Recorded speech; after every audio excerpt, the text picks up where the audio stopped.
Ryan Doran is a philosophy professor at the University of Regina, and tonight he is hosting something called the Philosophy Cafe, where they're going to dive into this idea of organ donation and how to get more people to donate organs.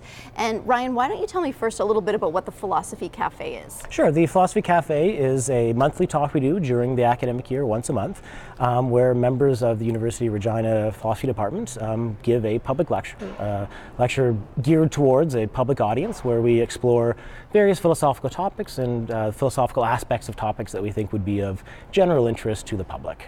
And why did presumed consent around organ donation pop up as something that you would like to discuss? Sure. Well, I have an interest in organ donation, and of course this was a story from the news this past fall, so I thought may be a good topic to take up, given that it's been something in the news, and also that a perspective of a philosopher might bring different issues to bear on the question than have appeared in the media up to this point.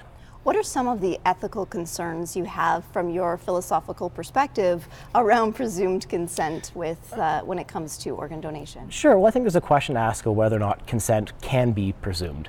The system of presumed consent says that individuals are able to opt out of a system, but their consent is presumed if they have an opt-out. And there's a question of whether or not we ought to interpret silence, an individual not opting out, as in fact offering their consent to donate their organs. And so there's an ethical question here about whether or not a system of presumed consent really does actually get at individuals that do consent to donate their organs. There is a feeling, though, that this would be a way to save lives, and who doesn't want to save lives? So it raises the question, is there a better way? Well, there's certainly lots of other things that are done in successful transplant systems.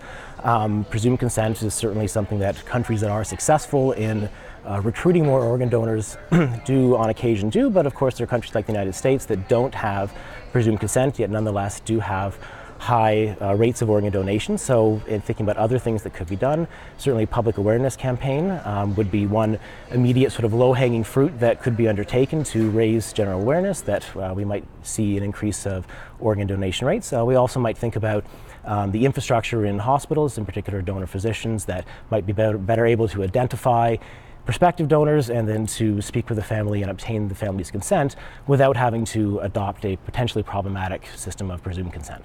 The Philosophy Cafe happening tonight over at the Mackenzie Art Gallery. Everyone's welcome? Yes, everyone's welcome. Please, we start at 7:30. Thanks so much for your time today, Ryan. Thank you.